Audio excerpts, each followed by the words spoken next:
Like agents are a reactive state. Basically, a breakdown comes out, then they start to move and shake upon that. And there's nothing wrong with that. But that's not the same as being proactive. It's not. That's the thing, Because because their job so is many not people have proactive. this, the myth, I guess you would say, where they feel, okay, Hmm. if I move to LA and I get an agent, I'm gonna be famous. And I always try That's to a tell myth. them, like, it's not an agent's job even necessarily to find you work. An agent's You're job right. is to sell you. You have to bring, and this is, I mean, sometimes I always try to use this term because we're both from the street, so you can understand this You're right. terminology. I tell people, number one is that, like, when you start in the game, you have to look at yourself. If you remember the movie American Gangster, Denzel Washington. Yeah, Okay, I do. so I tell people, number one, like this: you got to picture yourself as the drug. The industry is the drug dealer. But in You're order for right. you to figure out where your supply and demand is, you've got to create what they call, in the sense, number one, that addiction, that crack cocaine, that, like in American Gangster, that blue magic. Where, if you You're right. remember that movie, nobody saw Denzel in the beginning. They didn't know who You- the drug dealer was. And when you're coming up in the game, it's not about being seen, Maybe what's up? it's about doing the work You're behind right. the scenes that nobody knows.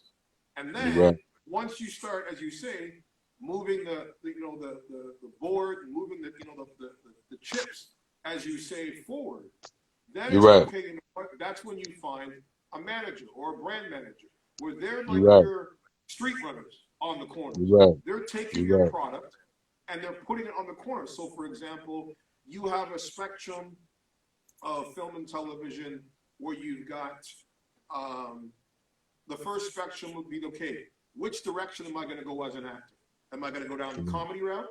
Am I going to go down right. the action route? Am I going to go You're right. down the, I guess you would say, the route of where you get typecasted? Where, for example, if you have a You're right. certain look or a certain, startup where you say, okay, I'm getting booked for these specific things, and You're I'm right. not necessarily advancing per se in the type of roles that I'm taking. But You're right. you're comfortable in that space. But then you have other actors per se as the, what I say is the crack cocaine, the drug dealer, the addiction per se, number one, of the business, Mhm. is where you figure out, okay, once that supply and demand is there as a talent, that's when you find the agent. Because then the agent Right. has something to sell, to push To forward. market. So continue where Exactly. you left off from that point. Exactly, man. One, I want to give a shout out to everybody that came on here. I seen people like Wavy, my man Yoshi on here. See a lot of people on here. I see Veronica, a lot of people. Thank y'all for tuning in. If I'm missing your names, it's because I'm trying to continue what I'm saying, but I appreciate each and every one of you that came on here. My man DTeflon, seen my man popping and locking when he was a kid, showing a lot of different things he was doing out here in the streets. We're gonna get back to that. I definitely want to talk about that as well. I seen you getting there. But basically, every skill that you've ever come across or acquired or used within your life is applicable or applicable to acting, basically. So whether you play baseball, football, basketball, whether you know how to crochet, whether you know how to rap, whatever it is, all these things are marketable tools if you're proficient with it. So, but the main thing that you cannot put on a paper that is the cause of your bookings or at least the interest is your confidence. When you come into these auditions and you get an opportunity, you got to understand that you have an A in the class already. This is what I teach my students. You show up there just like if you show up in school, you have an A in class until the day they send out homework, and then now you didn't do the homework, so now you got a different grade from everybody else in the class. But there's a reason why they brought you there. They could have seen 35 trash people before you got there. And I'm saying trash is a crass word, but I'm saying people who are not as good as what is needed for the network. Some people are horrible on that spectrum. Some people are almost there, not quite there. And then some people are great. Now you could be this great person that makes their job easy. That's what they brought you there for. Help me find what I'm looking for. They take you that did a great job to the network. That solidifies them. It solidifies you. All you have to do is show them. Sometimes they don't even know what they're looking for. There's jobs that I don't want to speak in specifics. There's jobs I've taken from people that have already had the job, I find out about it late. I've come down to the place and then I audition, and then somebody did be like, look, man, I don't want to really tell you this, not supposed to. We already had another guy, but you came and killed this so hard. We dropping him and we picking you. And this is when I started to really realize that you're really not sure what you want. You're not sure. Our book roles are supposed to be white. Our book roles are supposed to be woman. They've changed the whole script because I came in there. But I say that to say this. I didn't know what I was going to do as far as when I got into the industry. I went to a thing. I actually looked on the internet. It showed George Clooney Leatherheads was filmed in North Carolina. I'm like, and I was visiting like South Carolina. So like, how the heck was that filmed here? It has to be a basis for it. That's how I felt. George Clooney didn't say, I want to leave LA, send me to North Carolina, I want to go work. But most people don't know that North Carolina was the biggest place besides LA and New York. It was LA, it was New York, and then it was North Carolina. Most people don't know that. You know what I mean? They really don't even think of that concept.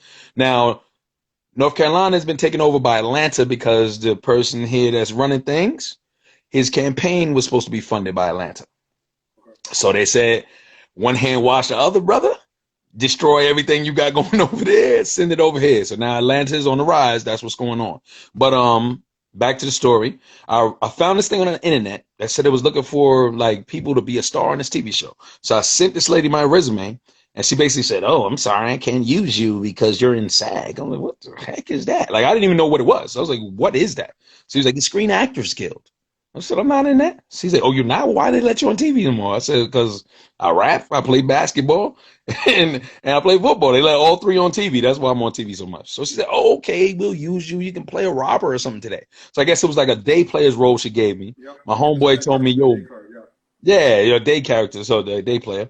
So my homeboy was like, "Look, this is what you do, man. You put your picture on back of a piece of paper, and you got your name and stuff on it. You give it to them, and that's how they choose you." Like, I really wasn't at that full degree of it, even though I started it as a child, but I was more like performing at different things. So I went there. I had these disheveled clothes on. I had this Mach 45 on me that looked real. It had action and cocked and everything, so they don't know that. So I showed up and seen this guy, and I looked in the room where I was supposed to go perform, and the camera was already on. The light was facing me. I seen the red light. So as a performer, you know when the red light is on the camera, I mean the camera's on. So I said, I'm finna show out right now. So I talked to this dude, changed my voice. I said, "Look here, what's all y'all white people gathered in this room for? What's all these women here with all these bags and different things? What's going on right here?" He said, "Oh, buddy, what we're going to do right now is we're looking for a guy to be the next big star. We're going to give him an opportunity. He's going to be on TV. He's going to be the next big thing." I said, "That's what you white people are doing? Yeah, it's real freaking nice." And I pulled this gun off of my hip and pushed it to his chest. And I said, "Walk in the room. Don't do no more freaking talking. And y'all gonna fill these bags up." And I start screaming, "Don't nobody look in my face. Fill these bags up. You got nose rings, dig them out. I want the shoes off your sandals. I want everything. I want everything you got. Get naked in this piece." That's what I said. So the room is getting robbed now. They in shock. My man's voice changes. He says, "Bro, I don't know what you're doing, bro." His voice changes like to like a surfer. He was like, "Bro, if you need some help, bro, I'll get you a sandwich, bro. I'll get you down to somewhere we can get you some help." I said, "Man, I like your brother, dog. I ain't see you last Thanksgiving. Stop talking if I get to squeezing in this piece. Now get on the floor." I'll put him on the floor. So the casting directors, they super old. So I'm like, really don't want to continue when I turn to see how old they are, but I was like, I'm already in it. So they're just sitting there not participating. So I basically said, "Y'all think I'm ignorant because I'm in here robbing y'all? It's like 40 women in here and I got 10 bags. Y'all better give me everything or no one makes it home tonight." So these cats start flinging like everything, whatever, like that at my feet. So the casting director's not participating. So I turned to this chick. I said, "Yo, give me your damn bag, woman." She's like, "What?" I said, "Give me your fucking bag." So she slid the bag to me, and then she was like in shock or whatever like that. The other one slid her bag too. And then I hear talking after I told them don't talk. So they filled up the bags. I said, "Yo, who the hell is talking? Who talking here?" And this freaking dude from the ground, I walked in the room. He's like, "Bro, come on, bro. We'll get you to the Salvation Army, bro. We'll get you a sandwich. We'll get you some help because I got these bummy clothes on." I said, "Brother, did I tell you to stop talking? All right, I'm going to have to show you, make an example." Walked over to his head, cocked this thing and put it to his head. And the room just shrieked. Like the loudest scream from all the women in unison that you've ever heard. It sounded like it could crack like glasses. They was like, yeah, like screaming. And that says, "Scene, how you doing? My name is Robert Crayton. The reason why I'm here is because I'm supposed to play a robber today." So the cast director says, that wasn't real? I said, no, that wasn't real. Look, the camera on right there. That was my audition. The lady said, that was amazing. That voice got deeper than mine. But I can't believe you did that. I said, oh, that sounds like the police right there. So I started panicking.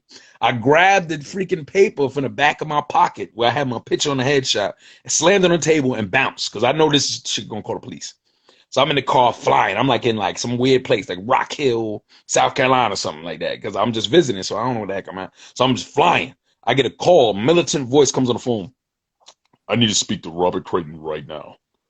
I need to speak to Rob. I said, huh? Hung that joint up and start flying. I mean, I hit like 90. I'm trying to burn out of this town now because this voice don't sound right. So the joint called back, son, you're not going to make it. You're not going to get out of this town. We're going to shut everything down. You're not going to make it out of here. You need to talk to me. Literally, like he sounded like a negotiator now. So I'm like, oh my God. My voice, my heart is pounding.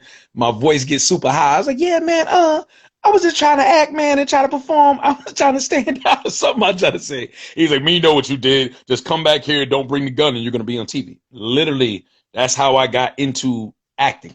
That's literally how I done it twice on 2 productions. I don't really say the name because I don't know what the statute of limitation is. You know what I'm saying? But if we'd have did that nowadays, it'd have been in memory of. But the time of when I did it, it was more suitable, I guess, right there. That's how I knew that you could just stand out. You don't know what they want. And They didn't know also, that I was coming to do that to them that day. there's what I say is that there's, even, I mean, everyone has their crazy story. I mean, and Mm-hmm. that to me is like almost like reminiscence where I've always said to people, like, if you're gonna get into this industry, and do it on the highest level, the ones that Mm-hmm. make it, the ones that excel, they're not trying to blend in. They're trying to leave a You're right. mark, and they're not trying to go to the beat of the drum. I mean, I always tell them, like, there's a reason why, the Britney Spears or the Marilyn Mansons and the people that paparazzi gravitate to keep You're right. them interested in the news. And it's like, for me, I remember, like, when I started in the game, I didn't, the same thing. I knew, but I didn't know how to break through that door first. And then someone said, hey, you know what, like, you should submit to this agency, whatever, et cetera, et cetera.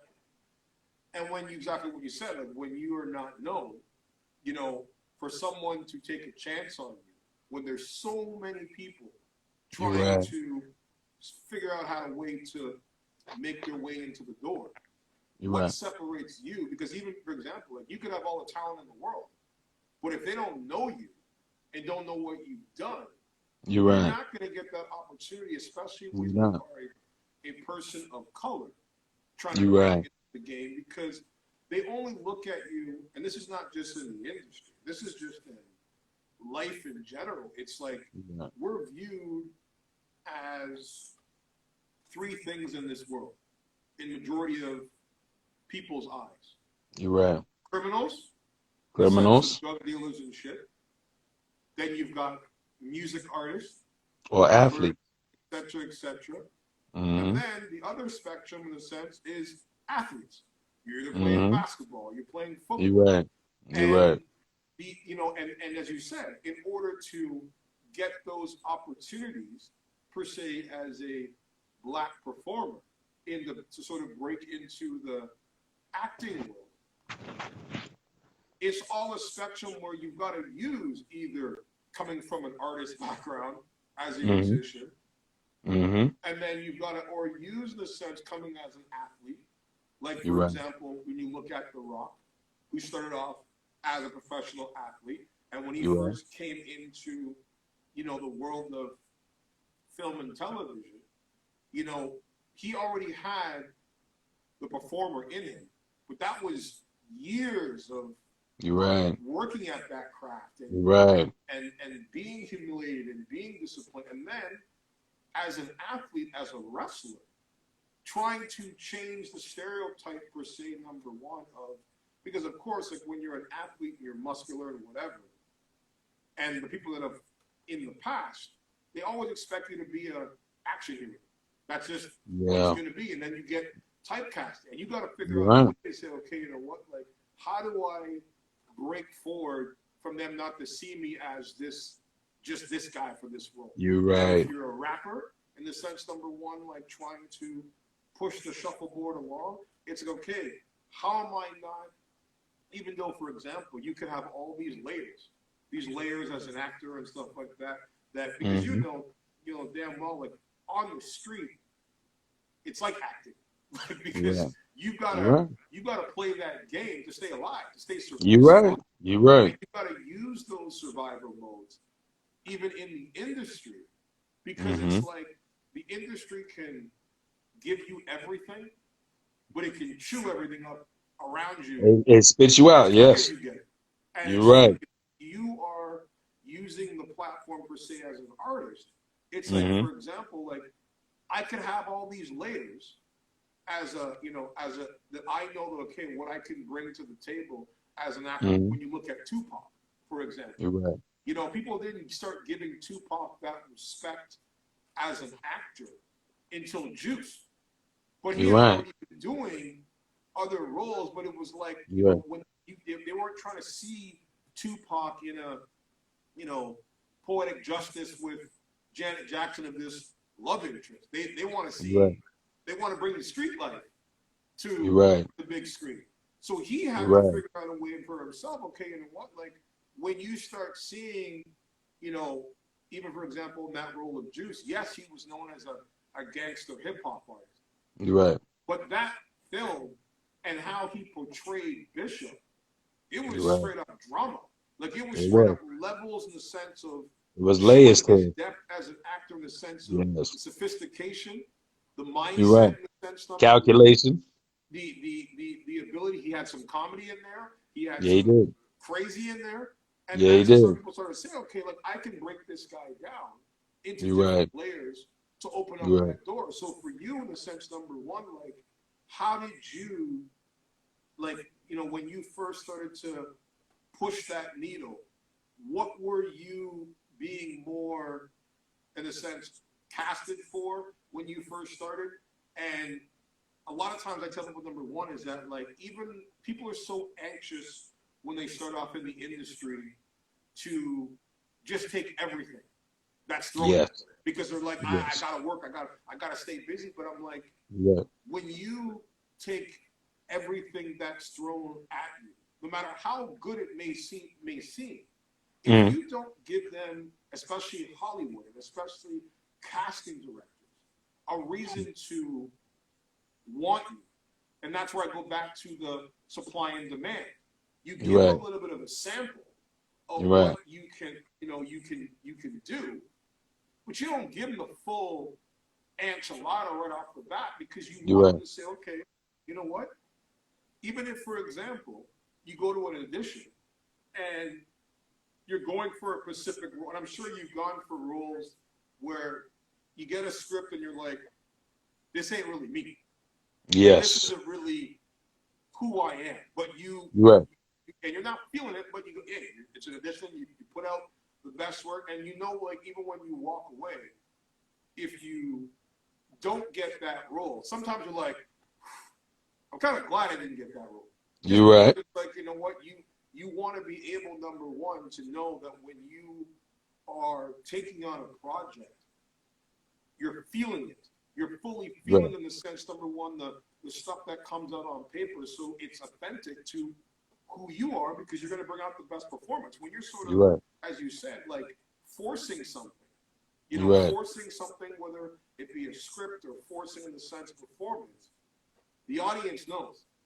They can tear that thing down. The casting director knows, and then a lot of times what happens, I say, is that what, sometimes it's not even about getting the job.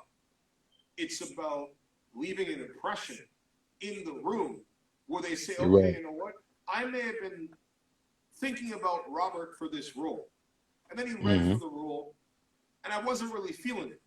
But You're right. something he showed me said, wait a minute, I have another character, You're maybe right. not for this project, but You're for a right. different project in the works, that you're like, okay, you leave that imprint, you leave that You're mark right. with the casting You're director, right. say, okay, you know what, let me take a look at this guy again. So for you, as I said, what was it when you started? Were you mainly because of your look and coming from the rapper background? What were You're you right. mainly getting called for? Okay. When I first came in, I still battle some of the things that I was battling when I first came in because one, the industry has a stereotypical aspect that we spoke about with the criminality, athletics, or football player based on your size, basketball player based on whatever. So what I do, the main thing I do to circumvent that sometimes is weight fluctuation, like how I look, my appearance, like basically is how I circumvent some of that. But at the same time, is being typecast is not a bad thing.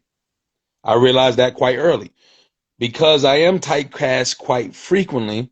I work all the time where most people don't work because they actually don't really have a type. Some people, like, I think sometimes your type is the same as your essence, and sometimes it could be different.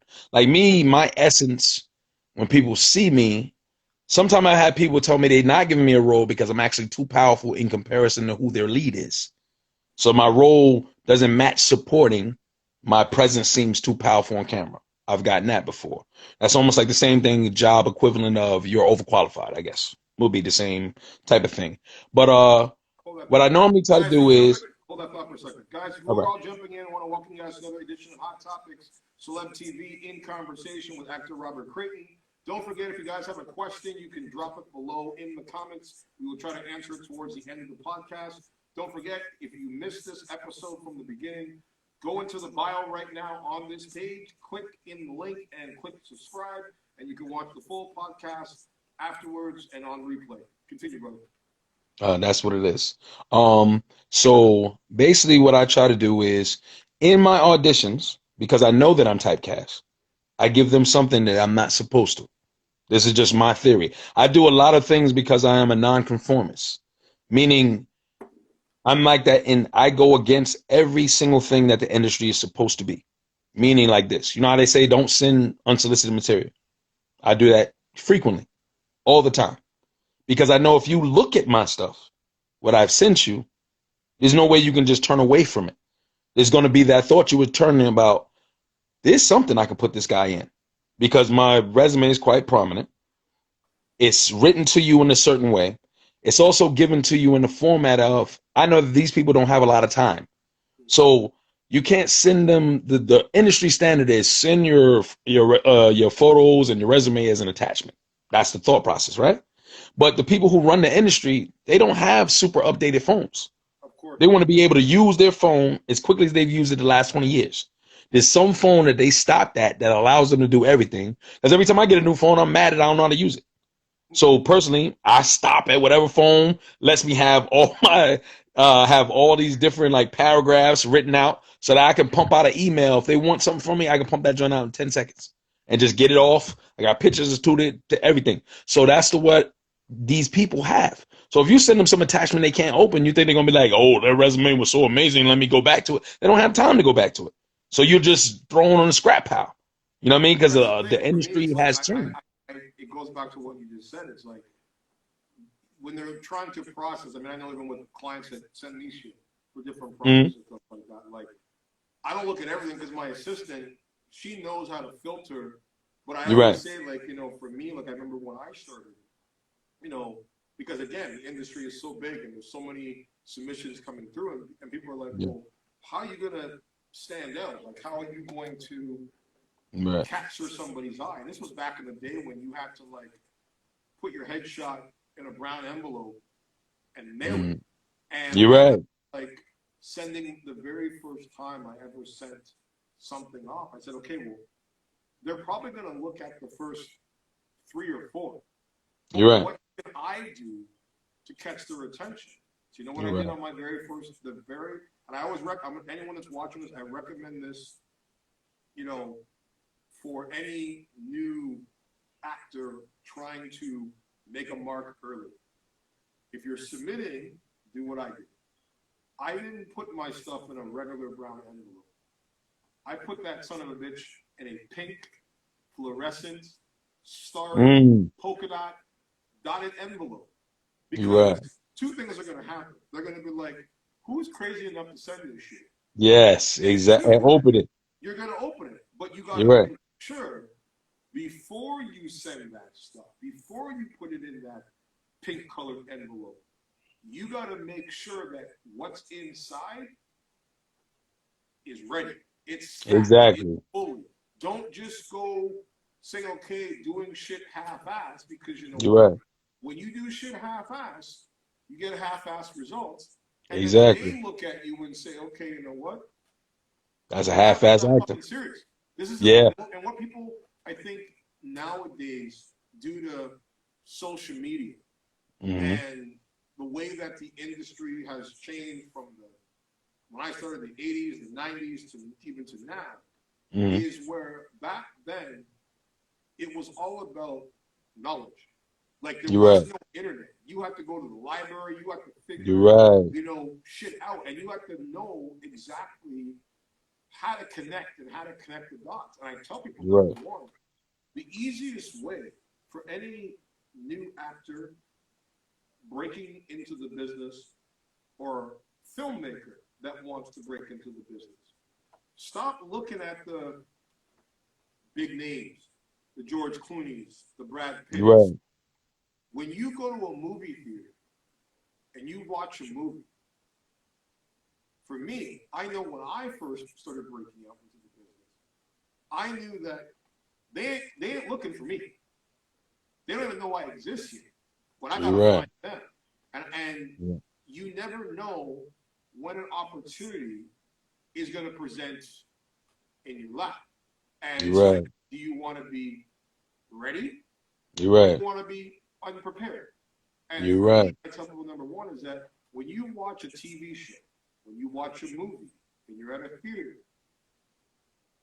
watch the most important thing in that film or in that television show, and it's the credits. You're right.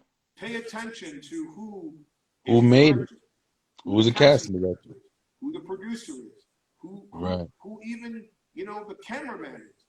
Because if you are a person who is dedicated to putting in the work, Mm-hmm. really putting in the work, the fundamentals, and taking your time to learn the industry, because it's not about just knowing, especially now, how to Mm-hmm. be an actor. You're When I right. tell new actors, you got to know every spectrum, because You're right. there could be an opportunity or a situation if you decide, say, for example, to pick up and leave a small town, come to New York, come to Los Angeles, Mm-hmm. and you happen to get into one of these big parties like I did when I first started off in the game. You're And right. my mentor, who was Sidney Pollack, if you guys don't know him, look him up. Mm. He was, if it wasn't for him, I wouldn't be doing what I'm doing right now. But Mm. I didn't know this man, but I knew from him doing Tootsie and all these different major, huge productions as a Mm. director and an actor and a producer, he carried three hats. And that wasn't Mm. really being done in Hollywood at that time. And I was like, this is a guy that I want to learn from. But You're right. I don't know this man, this 70-something-year-old man. How is he going to You're know right. who I am? So You're eventually, when right. I made my way to Los Angeles, I said, I'm going to figure out what party is popping, and I'm going to inject myself in that party. And once I Mm. get into that party, I don't know how I'm going to do it, but once I get into that party, I don't want to be the person that if you run into the person that inspires you, that made Mm. you want to get into the game, I don't want it just to be if I happen to meet that person. Like, say, for example, you meet your favorite celebrity. And people are like, Right. oh my God, oh my God. And then it's like, hi, nice to meet you. You don't want to come across as a fan. You're You right. are a fan. You want, You're but right. for me, I was like, how do I keep that conversation from, Mm. hi, nice to meet you, I'm Sydney, and then him walk off, to carrying that conversation 5 more minutes. And this is when I tell people, number one, when you're prepared for any situation Mm-hmm. and you are able, number one, to show what I say is the most important tool in film and television Mm-hmm. industry is knowledge is power. The Yes, more it is. knowledge you have, the more power you have. You're And for right. me, the knowledge was back then, There was no internet. There was Cole's notes, and there was computers that you had to go to the library. Mm-hmm. I literally went to the library and looked up Sidney Pollack and Mm. basically studied this man bulletin points of his first film, what he Mm. grossed in his first film, Mm. the school that he went to, the the history of his whole becoming into the industry. And I took Mm. those little notes and I studied them like a metronome over and over again.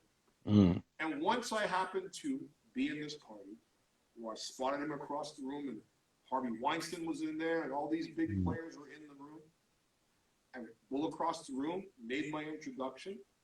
But it didn't start with the introduction of like, "Hi, sir, I want to work for you. I'm a big fan." It was like, "I heard you grossed 35.2 million in that last project."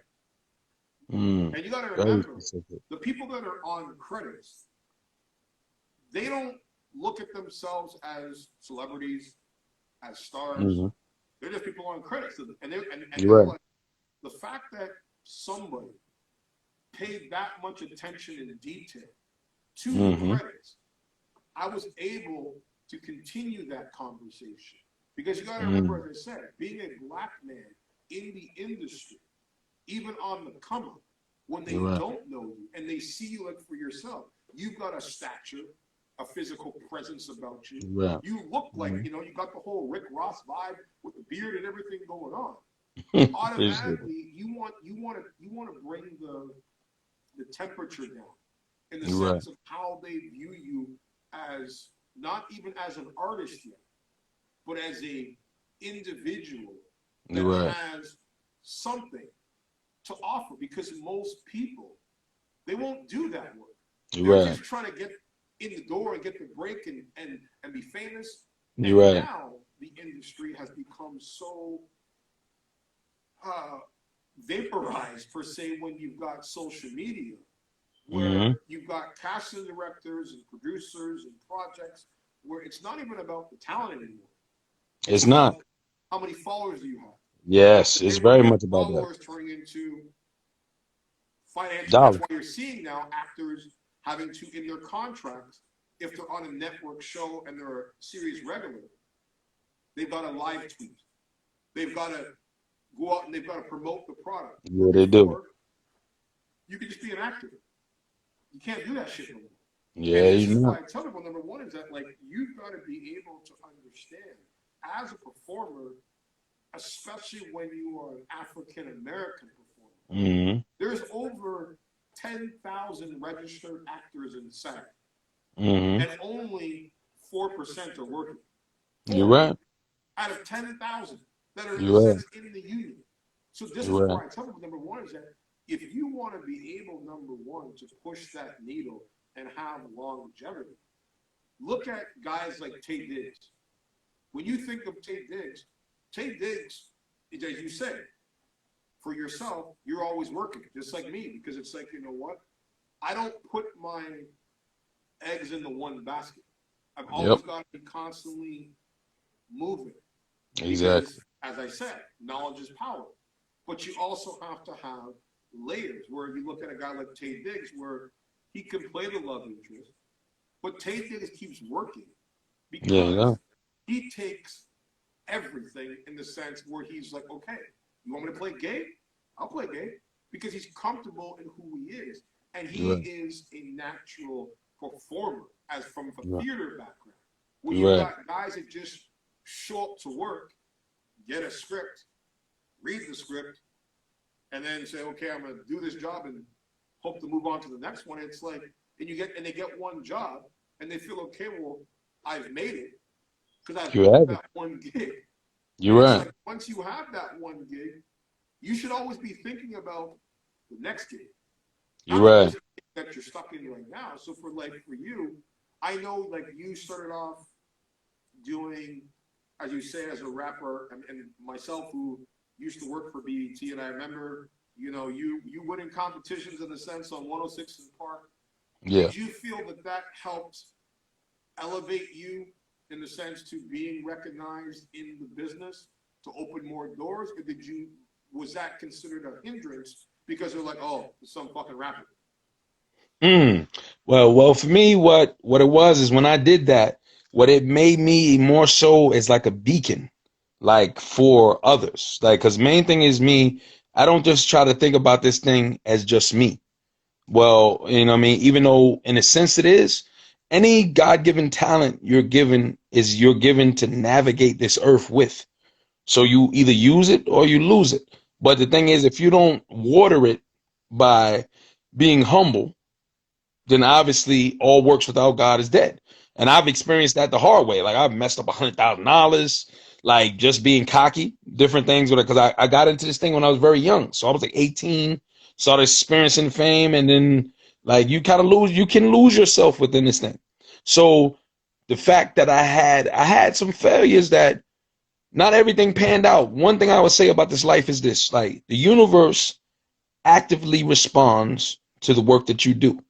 Like literally, like I got Wutang, right? When I heard about Wutang coming out, I instantly went into, like you were saying, looking at who the casting director is. Who's running this? What company is it supposed to do? What network will it be on? Started looking into that, right? That was like maybe 2 weeks before all of a sudden I randomly get a call. And I started bombarding people, whoever I thought had anything to do with it. My resume flew to them instantly, like that night. So then all of a sudden I just get a call from my agent like, yo, you think you can turn this around for me Monday? I said, what is it? He said, man, this is Wu-Tang Gang. And I said, yeah, I can do that. You know what I mean? Send it to me. So I literally filmed it Thursday, sent it to him Friday because it was due Friday. And then I was on a plane Tuesday to go be a part of it. That's how rapidly he went. Like he called me. I was out with my lady. And Shorty was like, I had to apologize to it because this happened to me before when I'm out with someone. And he's like, yo, 90 people about to call you. I was like, 90 people about to call me for what? He said, yo, you got that joint. So they need you on a red eye tonight. Then sure enough, I started getting mad calls about it. And then I had to be on the red eye like that night and bounce. So I had to finish whatever I was doing at IHOP. As I was in IHOP about to enjoy my pancakes. They was like, nope, get up, hit this red eye. We need you going in 2 hours. I was like, all right. So then, like you're saying, the next gig, how I need to be aware and ready for that is Omar Benson told me that. And that's when I was doing HBO Ballers. I remember I was doing one Hollywood film. Yeah, he's a great dude. That's my dude. Like I like him, man. That is my boy. You know what I mean? I love hanging with him. He's super cool. We enjoy ourselves whenever we're around each other. So basically, I told him the experience I had. Like I was supposed to do something on what show was it? I think it was Barbershop. I was a part of Barbershop, but I was supposed to have a bigger role on Barbershop. Except I didn't go to the screen tests or chemistry read. Now, I didn't think I had to because I never had to go to from any other one thing. And when I give my word to a project, I'm not trying to leave the project for anything. That's just the way I am. But I needed to go to a chemistry read for it. Didn't go to it. I didn't really have an idea of how important it was because I killed my audition. Normally when I kill an audition, the part is mine. So, but that wasn't the case. I needed to go meet with Ice Cube. I needed to be down there. I didn't go. So I didn't get this role that I was a shoo-in for. So I told him about it. He said, yo, bro, like, I don't care. If you already got one project, you're going to have to make that project wait and go get whatever it is the next one. Because when they done with you in that period of time, they done with you. You might not even be able to reach these people anymore. You understand? So you got to go get it. I learned that from him. So I had this other thing that was going on with Ballers. They wanted me to be back on Ballers. So my agent was concerned about that. I said, bro, you better not tell them nothing about this Ballers. Let's get this Wu-Tang. And when these joints go through, we going to dip from one to another. I sleep when I'm dead. We not doing none of that. I said, don't tell one what the left hand with right hand doing. Let them cats work it out. Basically, that's what they end up doing. So basically, whenever I finished filming Wu-Tang, I was in the car to go to Ballers. When I finished Ballers, I was in the car, go back to Wu-Tang. That's what was going on. I had to keep doing that because you have to really take your opportunities seriously. You can honestly lose opportunities trying to be professional. You know what I mean? And that's literally because this industry is not like this is not like a regular job. So the one thing that people do wrong when they go to auditions, they come in with the spirit of a regular job. Hi, my name is Tom. I'm a team player and I definitely think I can add to your experience and hopefully we get to work. That is boring. That doesn't make a mark. No one wants to hear that crap. No one cares about Tom. So now they're like, yo, I'm not working with Tom. Tom boring as hell. This movie got to be live. I can't use Tom. So usually when I come into an audition, I look at when I used to go in person If I got to be around you in person, it was a wrap. Because you're gonna tell me what I need to do, not without you knowing it to get this role. So I remember I went and did this role for Marlon Campbell, and this is Tyler Perry's cousin. So went down to this thing. I was supposed to play a football player. This movie was never made, and I was supposed to get a ton of money for it. So I'm kind of sad about it, but it never was made. So I go down there. And I come there, he was like, yo, man, I wasn't prepared for you to come here today. We don't even have a script for you. I said, well, what do I need a script for? He's like, what you mean? Brother, I don't have your lines. I don't have your script. We got other people's script. We ain't got yours. I said, so? Dude's supposed to be dyslexic. He a football player. Let's get it. You know what I mean? Like, so he's like, you want to do it without no script? I said, hell yeah. So basically, he just fed me another person's type of line, and I just said whatever came to my mind. Now, when he shows me the script, because eventually after I'm done auditioning, somebody brings it. He said, yo, look at this right here. Showed it to me. He said, everything you said is exactly what's in the script. So this cat went screaming through the building like, yo, this is how you audition. This cat, Robert Crayton, this is how you handle your business. Y'all cats ain't gonna get the role. So the other dude, this other guy shows up like, yeah, I was supposed to do that role. He said, man, look at you and look at him. Do you look like Robert Crayton? This is the size you need to be. You know what he did in there? He did it with no script. You think you can do it with no script? No, you can't. And like really, it was embarrassing what he was saying, but he was just excited that somebody came with enough like bravado about themselves to go ahead without the script. Because most people will be like, nah, I'll wait for the script. I'll do it next time. None of that. I just go for what I know in everything. You know what I mean? And how you can convey that you don't want to be put in a box is you got to give them elements that you can never be placed in a box. And a lot of times it causes me, I cause other actors when I'm next to them to really mess up. You know what I mean? Because I make the thing mine. To me, acting and performing is more like rapping to me than it is probably acting. Because most people go about it as they try to become what they think people want them to see. But acting is more in truth than that. You know what I mean? It's not about what you become. It's about who are you in this situation.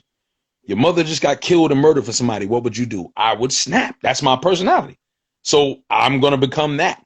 I'm not going to try to become the guy who plots out and he sits and he's sad and he's mad at the same time. And all this stuff that's outside of yourself is internal, how you respond. You know what I mean? So I really try to think cognitively that the concept is this: Denzel Washington, me and yourself. What's the difference between us and him? There really is no difference other than he had the opportunity to become Denzel Washington, and he maximized it. So what I think of myself is this. When we get another Denzel, and I always think number one is that like we shouldn't be looking for another Denzel. Denzel is Denzel. He's done what he's done. You yes. Your lane, and you got to figure out how if you can take inspiration from Denzel. You're right. And what he's done in his career, great. But there's never going to be another Denzel. There's never going to be another Morgan. There's not. Exactly. There's exactly. Going to be one you, and that's the problem. Is that like when people are constantly trying to compare and use that as a comparison, where it's like the business doesn't move forward, like it stays stifled, and you gotta put your own stamp, because you know what, people think in this business, you got a lifetime to make. You don't.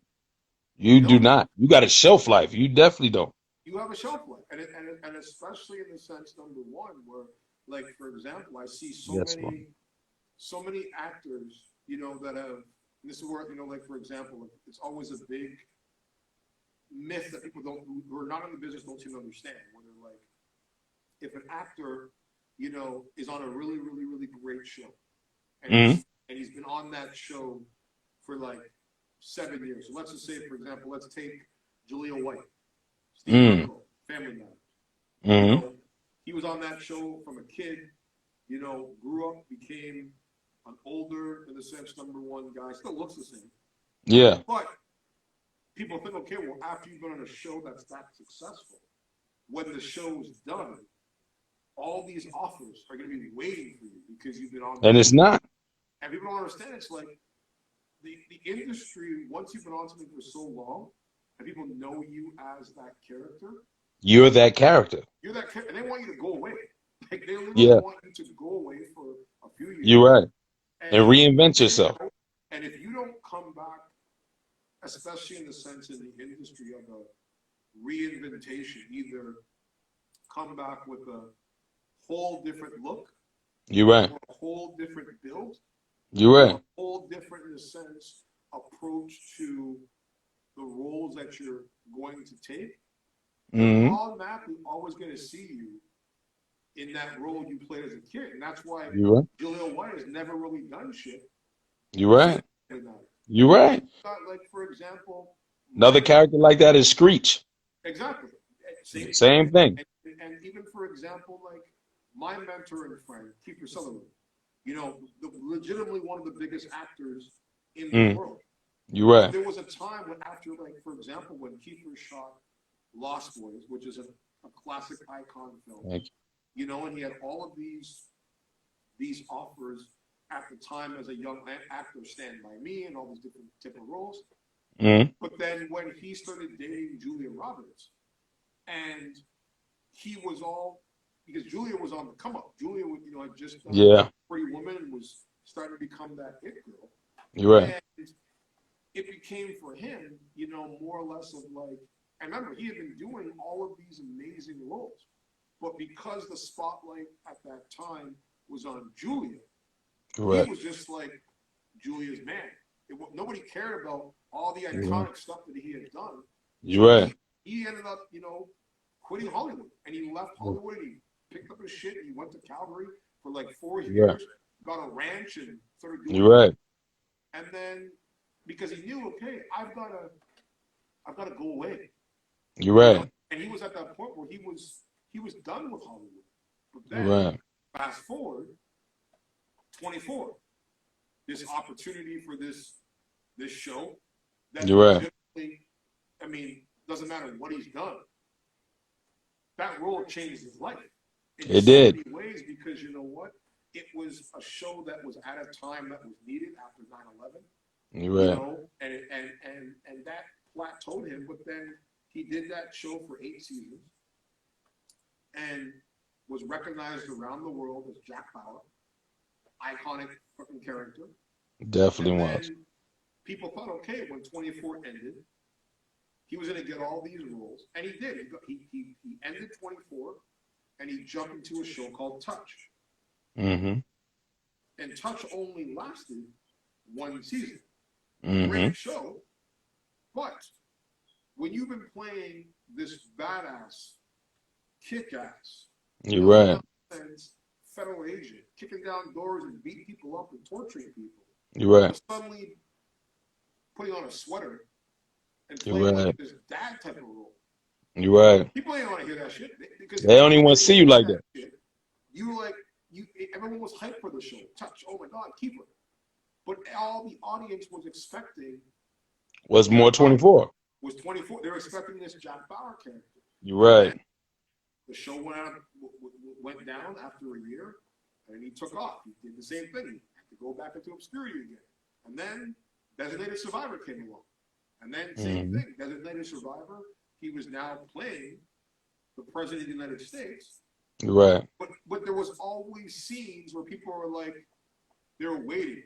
They were waiting for this Jack Bauer to explode. You're right. And it's just like, and he said in interviews, it's like, look, he's like, I love the character of Jack Bauer, but he was like, you got to remember, he's like, I'm an old man. Like, he's 50 something. You're right. He's like, they don't want to see. He's like, the things I could do when I was like, back when the show started. You're right. I don't got that physicality anymore. It's not right. You're right. Because he's a badass motherfucker. But it's You're just, right. he's looking at the realistic aspect of storytelling.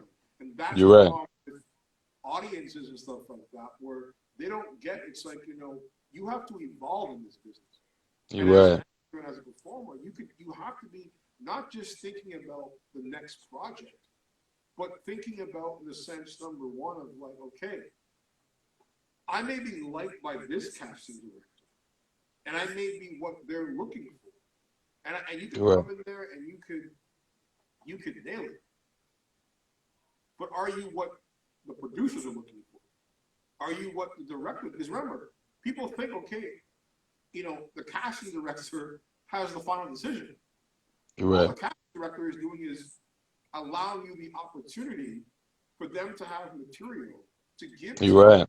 to then You're right. take to the producer, then take to the director, and then they have to sort of sit in the meeting and decide, okay, who we putting to drive forward this story. You know, and as you said, like, for example, you know, there's times where you've been on a set where you said that, you know, you have overpowered the actor that they were looking for. And I was something with number one is that, like, that can be a deterrent for yourself in the sense career-wise. You know, and Yes. you have to know your own principle of, like, if you don't get that role because you were overpowering, You're right. can you live with that? Like, can you Yes. live with that to say, okay, you know what, like, That's the I'm reason not why. going to change who I am? Because, You're right. again, there are times, for example, where, you know, you've got to play that game, you know, You're to right. navigate. And there are You're some actors and some people, number one, who have stayed in one way, and it may have right. taken them a longer process. Mm-hmm. But eventually, number one, somebody says, okay, you know what? You are what we're looking for because You're right. you have stayed authentic. So, I've always said, like, there's not really a wrong way and a bad way in the Mm-hmm. sense of staying true to your convictions. Mm-hmm. The only wrong way for people that have the mentality, especially now due to social media stars and Mm-hmm. influencers, per se, whatever you want to use as that term, that's been Mm-hmm. robbing the industry of jobs and people and talent anymore, is Mm-hmm. that the only mistake you can make is not being prepared on all levels. Like, if you just come Exactly. in saying, okay, like I know, for example, like actors who are like, I'm only an actor. And I'm like, well, then you're gonna have a fucking really short career You're right, because it's not going because to be only acting needed. You're right. You're going to you're be not very short. you've got to be able to bring something to the table, and that's why, for example, when I started my side business of managing talent, et cetera, even though I was already doing my own thing, people were like, Mm-hmm. you know, it was my ex, and people used to call me and they were like, you know, how do I do this? How do I break into this? How do I meet Mm-hmm. this person? How do I connect with that person? And how do I move up the Yeah. ladder? And for me, coming from an era where it was paid it forward, I always believed in paying it forward. But Mm-hmm. then you realize as time goes on, and I posted this in my story today, I wish I had an invoice that I could present people for wasting my fucking time. Because there's Mm-hmm. so many people that you could give them the knowledge, you could give And they them will not all do of the nothing with it. tools necessary for them to be Yes. successful. But they Mm-hmm. are always doing what you see now in the industry, which is the biggest mistake ever, is they're looking at the next person, what that Mm-hmm. next guy's doing, what that next performer's doing. Oh, look at that person's followers and look at that person's likes. And it's just like, worry about your own shit. Worry You're about right. perfecting your own craft and You're making right. sure that, number one, because remember, I know talent that they're not even on social media, You're but right. they're working nonstop. And You're you've got right. people that have millions of followers can't even rub two nickels together because Exactly. Because they're more concerned with likes and followers you're than right.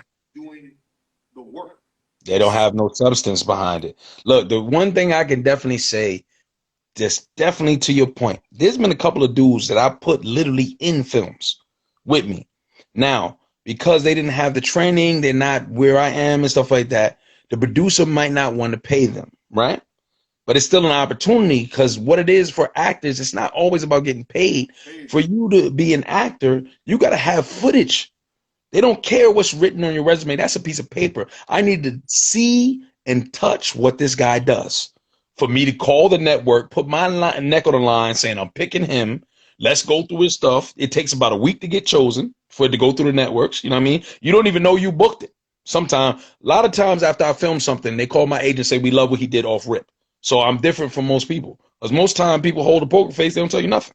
But I get told right after I do an audition, like 15 minutes later, I get a call. My agent be like, yo, you killed that joint. They sending your joint up the chain. That's what happens to me every time I've done stuff of late.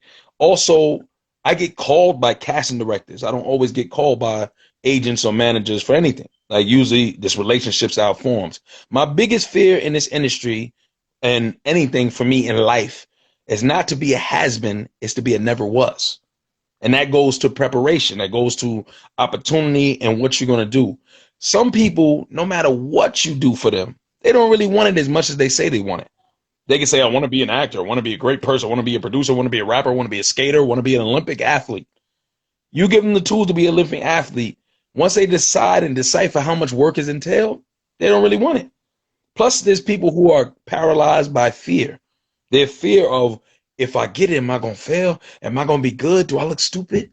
I don't know. People have so much thoughts that come from other people that they're not allowed or not able to find it or ascertain their own success. Because most people want to blend in. They don't want to stand out. To be an actor, you got to recognize that I'm different. You got to be accepting of that. You're different. Could be in good ways, could be in bad ways. I accept that I'm different from most people. I don't think like most men. I don't think like all men. Some men, I have some things we fall in line with. Sometimes we differ greatly. But I accept that. You know what I mean? And because I accept that I'm unique. Like you as a person, the biggest actor in the world could not come and play DTeflon. He can't come play you. The biggest actor in the world couldn't come play me. No one can do you better than you can. That's why people need to understand the power they have when it comes to this business. Like me, I literally go to sets and I make a decision by what I read, what type of character I am, the mood of it. It's more like the same thing happens to me when I rap, is that the song tells me the mood. It tells me the sound of my voice that I'm going to use. It tells me the story of my character I'm now portraying. That's the same thing when I do acting. Like, I think the magic, some people are, I gave you a script, they can perform it, they're efficient. That's what they are. Me, I'm not just a script. Like, I literally improv. Like, I've done whole movies that are improv. They be like, Rob, I don't care what we got written on the page. Scratch Rob part, Rob, do whatever you want. And I literally do that at networks. My friends that are in the industry, they make fun of me and call me ad-lib, because they know I'm finna do something that has nothing to do with the script. And they allow me to do it. Like, scripties kind of have come to me and said, this is what you're supposed to be saying. And I'll be like, okay. And the director would cut her off like, yo, don't listen to what she's saying, Rob, give me that hotness. And I just say some stuff and they just let it rock. It's because I'm confident enough to be off book. Because sometimes stuff is written, like you said, it's not for you.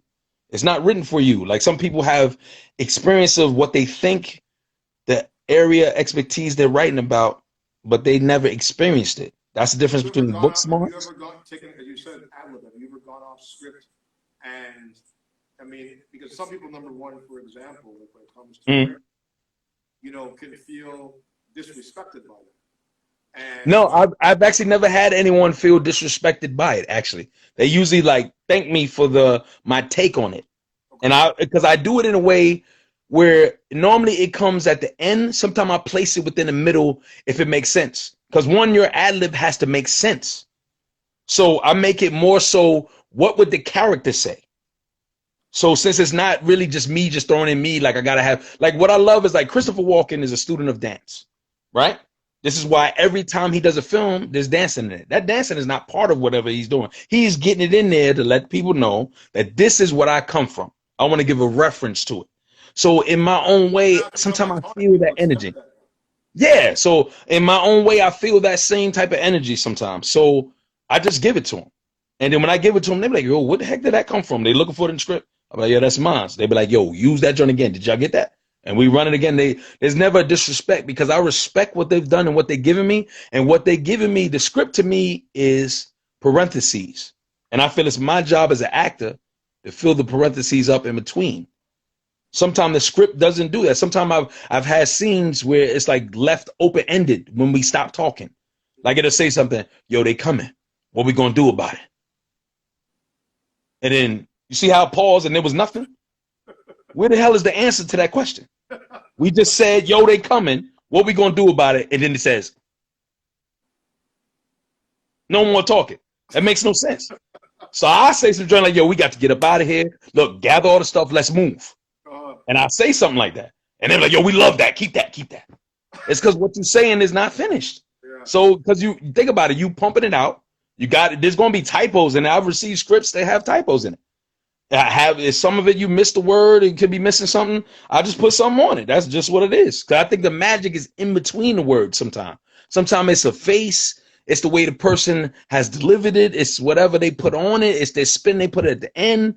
It could be raising an eyebrow like The Rock does. It could be anything. But Do it's you not feel? just the Do you script. feel?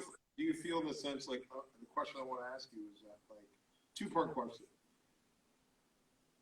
What did you find, or what do you find harder to prepare for, as a battle rapper or as an actor? And as you being Mr. Adlib, is that due to the fact that number one, being a battle rapper, having to be quick on your feet with delivery to finish the end line? Do you use that same? Do you feel that that's the approach you use in the sense of why you become, as you say, Mr. Adlib? Like, or do you feel that if Yeah. you weren't a battle rapper, would you apply? Would your approach to the acting be the same? See, and I'm glad you asked me that question. I'm gonna be honest, I don't find either one of them to be difficult at all. And I've actually done stand-up comedy before as well. I think they're all related.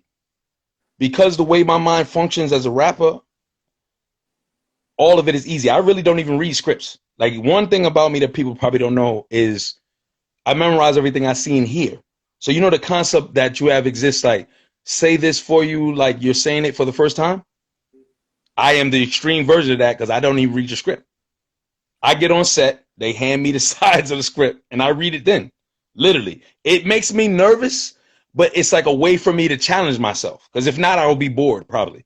Because I memorize, I think when you memorize things for weeks and for weeks, or you have a large window of time before you do an audition, you make some type of choice.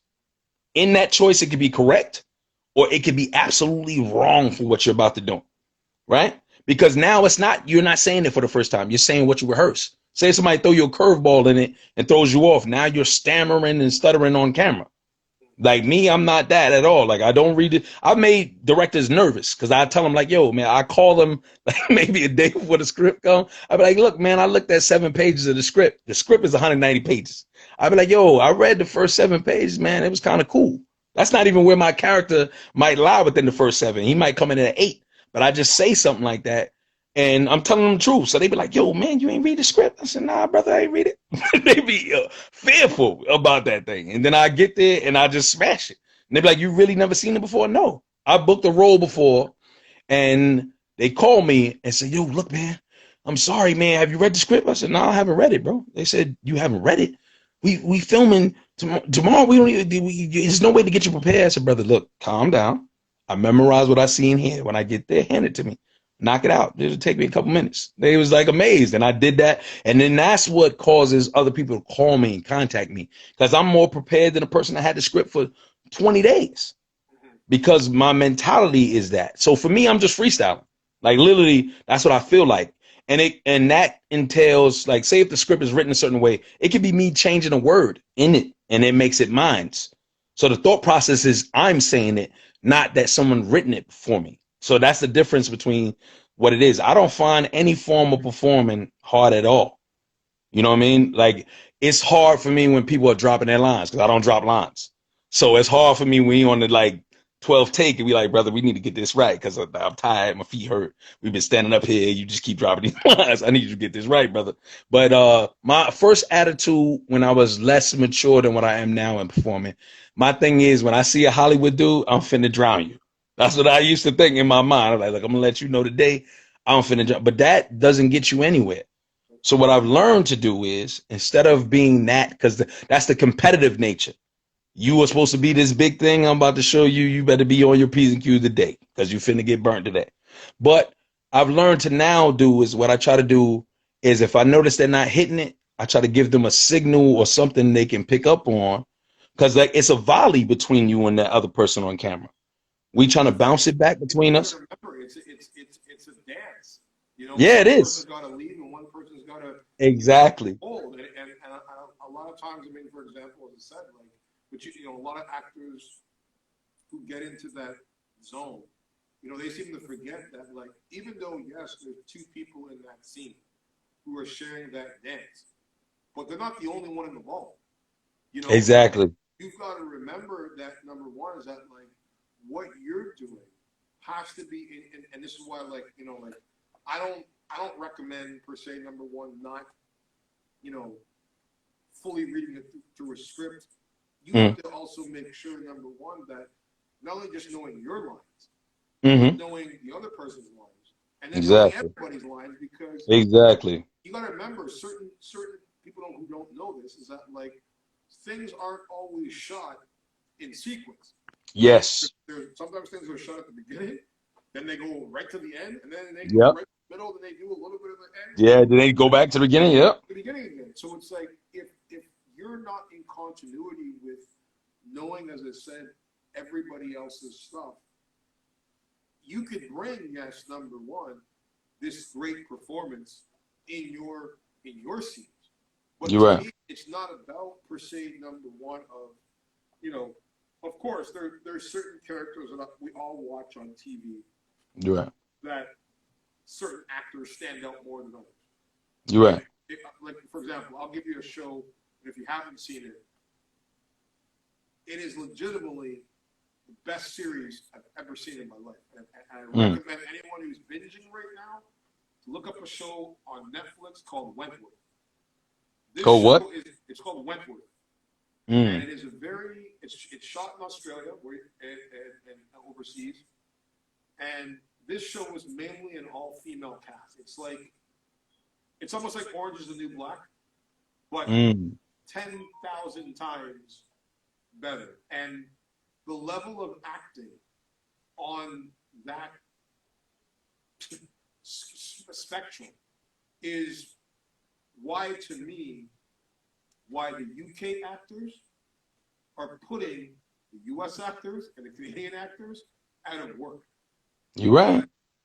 Their mentality of way they shoot and the actors that they cast for these shows, there is no hot dog. There is no one actor that stands out. You're right. It's like everybody number one is working together to put the best product out as a team because that's what's going to give longevity. Not just unless you're in a driving show, like for example, like, and this is where like I'll take for example like Keeper Sutherland 24. They tried the spinoff with what's his face from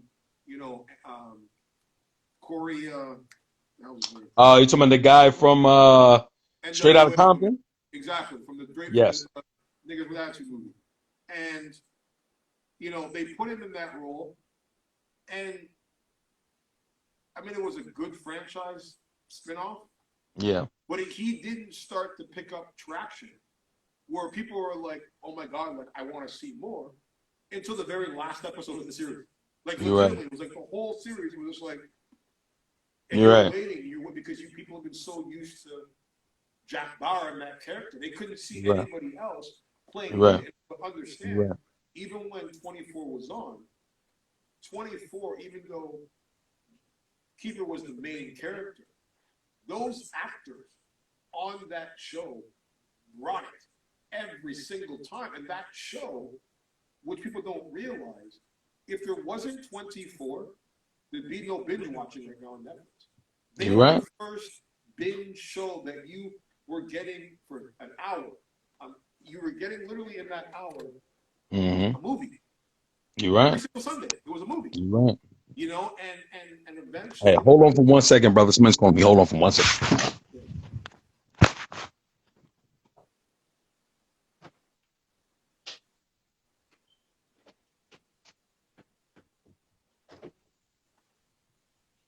Don't forget, guys, each and every Sunday, we are here, Hot Topics Radio TV. On Hot Topics CELEB TV, I am your host, DTeflon on the MRC. I think Robert may have gotten knocked off. I'm going to see if he comes back on in a second. But don't forget, each and every Tuesday at 11 p.m. after dark, and every Sunday we're here, 6 p.m. start time. We started a little bit late tonight. But don't forget, we will be back next week on Sunday, 6 p.m. If you guys missed this episode, make sure you log in and hit the subscribe button in the bio, and we will be back in a minute.